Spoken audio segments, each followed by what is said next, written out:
사무엘하 13장 21절 22절 말씀 함께 한 목소리로 합독하시겠습니다. 시작. 다윗 왕이 이 모든 일을 듣고 심히 노하니라.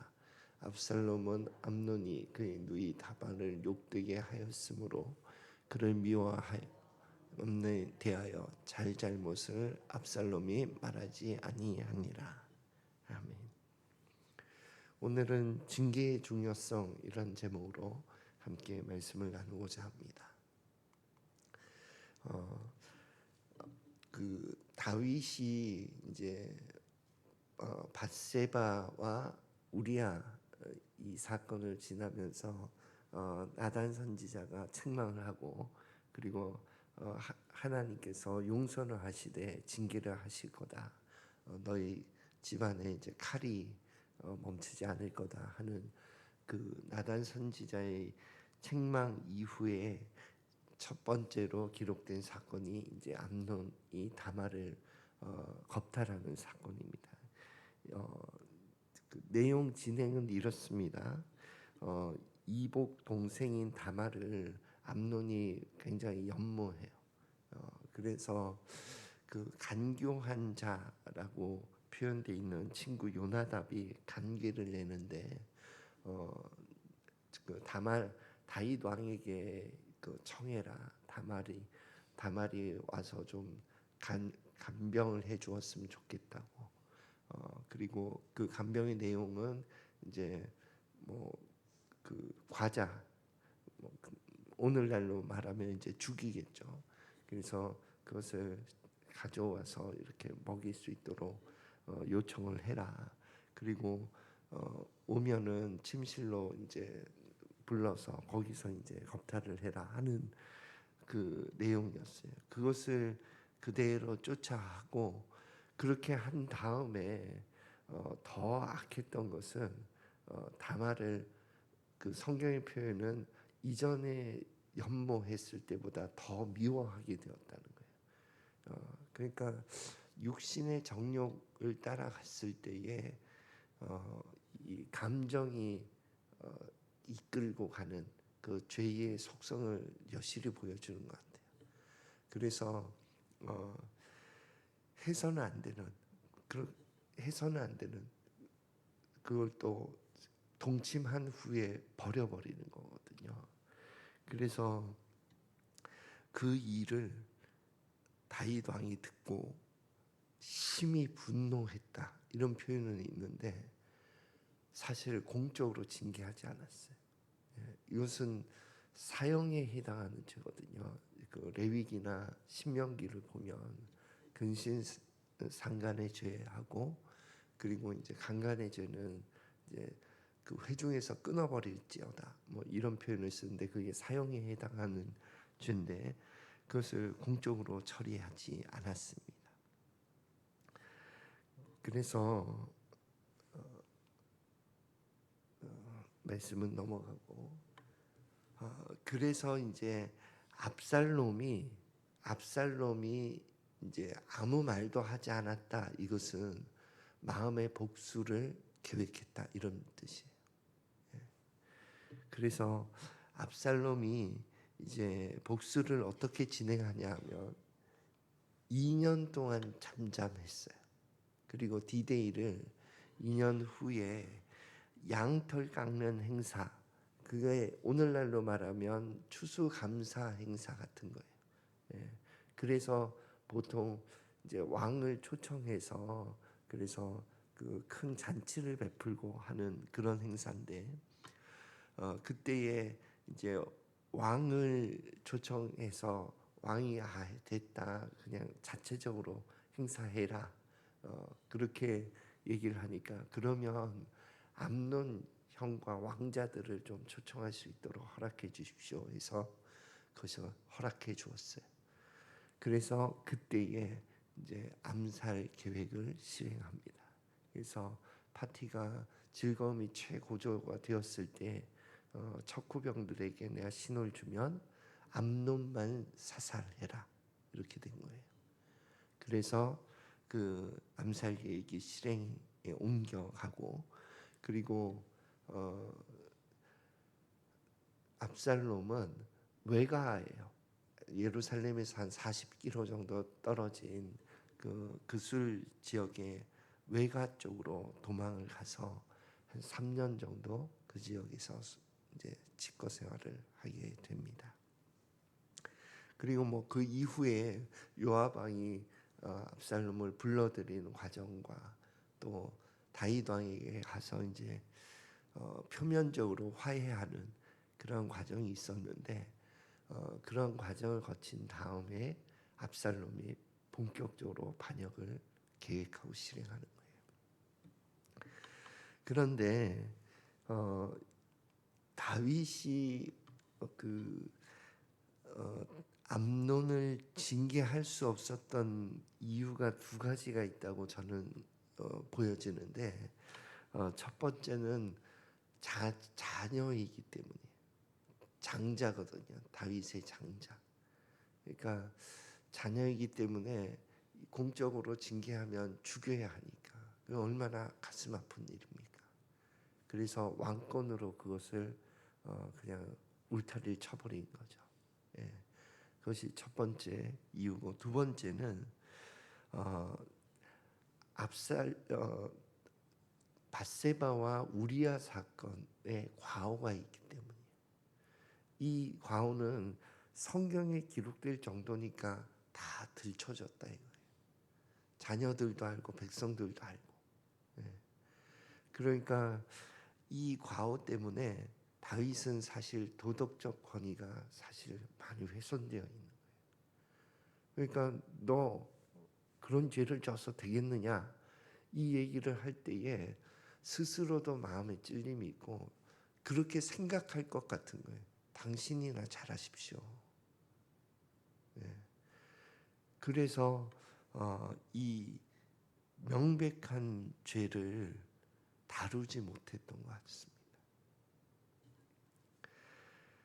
오늘날 이제 그 교회에 그리고 가정에 징계가 학교에도 마찬가지예요. 제가 한 번은 유치부 요 전 교회에서 유치부와 중고등부를 같이 이렇게 겸해서 섬길 그 시기가 있었거든요.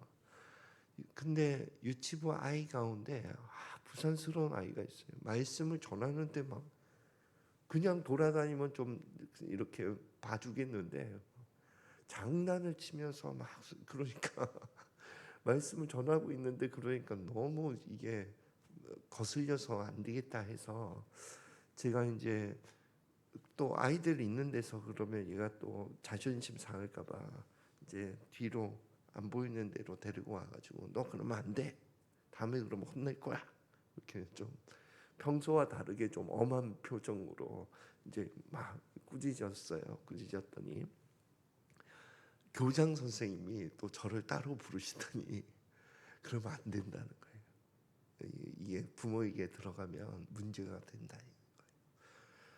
그때에 제가 좀 문화 충격을 받았습니다. 이 정도도 내가 말할 수 없다면 학교에서는 그럼 아이들이 잘못했을 때 도대체 어떻게 교정해 줄까? 그거를 좀 느꼈거든요. 그러니까 오늘날 시대에는 뭘 잘못한 것에 대해서 잘못했다 하는 것을 징계하기가 어려운 시대가 돼버린 것 같아요. 그 교회도 마찬가지인 것 같습니다. 그래서 어떤 잘못이 있을 때에 은혜로 덮자 하는 경우가 많아요. 그 은혜로 덮자 하는 것은 상처받으면 수평 이동을 해버리니까. 그러니까 그것에 대한 부담감이 있기 때문에 은혜로 덮자 하는 결론이 많이 나는 것 같아요. 그러나 말씀의 기준에 있어서 명확하게 잘못되었다 하면은 그것에 대해서 지적을 하고 징계를 해야 되는 것 같습니다. 그 징계가 없으면 명백한 잘못이 징계로 다루어지지 않으면 그래도 된다 하는 인식이 퍼지는 것 같아요. 그래서 제가 또 뭐 아자스 게임이라고 하는 걸 예로 준비했는데, 여러분 아자스 게임이 뭔지 모르시죠? 저도 처음 알았거든요. 중고등부 여기 와서 처음 알았어요. 아이들 데려다 주는데 뒤에서 아자스 게임 하자 그래서 뭐 아자스 게임이 뭐야 그러고 그냥 운전하면서 듣고만 있었는데, 그러니까 그 아이의 부정적인 얘기를 하면 그걸 참아내는 게임이더라고요. 그러니까 너는 얼굴이 못생겼어 그러면 아자스, 그리고 그걸 그냥 받아들이는 게임이에요. 그걸 한 2, 30분 놀면서 막 깔깔깔깔하고 웃고 노는데 마음이 너무 불편한 거예요. 예. 아니 왜 남의 험담을 얘기하고 깔깔깔깔 노냐고요. 그래서 내 마음에서 그거 하지 마라 하는 마음이 막 불긋불긋 올라왔는데, 그때는 아이들하고 친밀함이 없었어요. 그러니까 또 내가 뭘 하지 마라 그러면 사이가 멀어질까 봐 아무 소리도 못 했거든요. 그게 너무 후회가 되는 거예요. 어제 이렇게 말씀을 준비하면서, 예, 잘못된 것은 잘못됐다 얘기할 수 있어야 되는데 얘기하기가 참 부담스러운. 그래서 이 학교에서 늘 하던 게임일 거 아니에요. 다 알고 있는 게임이니까. 그런데 교회 안에서 그 세속화라고 하는 것을 막아내지 못하는 그러한 모습이 나에게도 참 있다 하는 것을 발견했습니다. 그 두 번째는 징계가 없으면 경외심이 사라져요.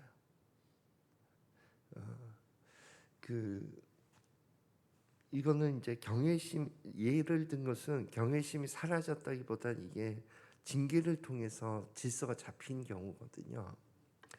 몽골에서 이제 사찰 집사님의 역할을 하시는 한 분을 이제 사례를 들이면서 이제 교회에서 고용을 한 거죠. 그래서 교회 일도 이렇게 이제 좀 하시지만 시장에서 뭐 이렇게 뭘 사올 때 좀 부탁을 드렸어요. 부탁을 드리면서 5만 원, 10만 원 드리면서 뭐 아이들 간식거리, 과자도 좀 사달라고 부탁을 드렸어요. 근데 어떤 일이 들려오냐면 이분이 삥땅을 한다는 거예요. 돈을 8만 원어치만 사고 10만 원치 샀다 이렇게 영수증 끊어오고 이렇게 한다는 거예요. 그 얘기를 들었을 때는 그게 사실일지언정 그게 드러나기 전까지는 기다려야 된다고 저는 생각했어요. 그래서 그 얘기를 들어도 그냥 아직 그 징계하면 이 사람 어떻게 되냐. 그래서 징계하지 않고 이제 좀 흘러갔는데 그게 명백하게 이제 드러났어요. 예. 그래서 불러서 엄하게 당신이 지금 가지고 있는 사찰 집사 그것도 내려놓고, 근데 또 목자 역할도 하고 있었거든요. 그 목자 역할도 내려놔라. 그리고 이거 공개적으로 얘기할 거다. 이렇게 돼서 그것을 제 성정에 맞지 않는, 저는 그냥 은혜로 넘어갑시다 이런 성정이거든요. 그런데 그것을 명확하게 징계를 하니 교회에서 그렇게 가짜 영수증을 하는 그 일이 질서가 잡혔어요. 네. 그러니까 징계가 필요하다 하는 것은 동의가 되는 것 같아요. 그래서 오늘 말씀을 마무리하자면 교회에서 징계가 회복되기 위해서는 먼저 교회의 이제 권위를 가지고 있는 장로님이나 목사님의 영적 권위가 회복되어야 되는데, 그것은 저는 신행 일치를 통해서 회복된다고 생각합니다. 그리고 교회에 하나님이 드러내시고 또 하나님이 행하시고 계신다 하는 것이 교회 성도들에게 이렇게 밝히 드러나면서 하나님을 경외하는 마음을 갖게 되는 것 같아요. 예. 그리고 그 징계를 통해서 이 세상과는 다른 교회의 거룩함이 유지되는 것 같습니다. 그래서 우리의 가정과 또 교회와 학교에서 이런 징계, 옳고 그름이 기준에 따라 이렇게 판단됨으로 올바른 거룩함이 또 하나님에 대한 경외함이 우리의 삶 가운데, 가정 가운데, 교회 가운데 살아나기를 예수 그리스도 이름으로 축원드립니다. 기도하겠습니다. 하나님 아버지, 우리의 삶 가운데 거룩함이 회복되어지기를 원합니다. 또 하나님을 경외하는 마음이 회복되어지기를 원합니다. 이를 위하여 우리의 삶에 신행일치의 삶이 회복될 수 있도록 은혜를 허락하시고 기준에 따라 자녀들을, 다음 세대를 징계할 수 있는 그러한 영적 권위가 회복될 수 있도록 축복하여 주시옵소서. 감사드리며 예수 그리스도 이름으로 기도드립니다. 아멘.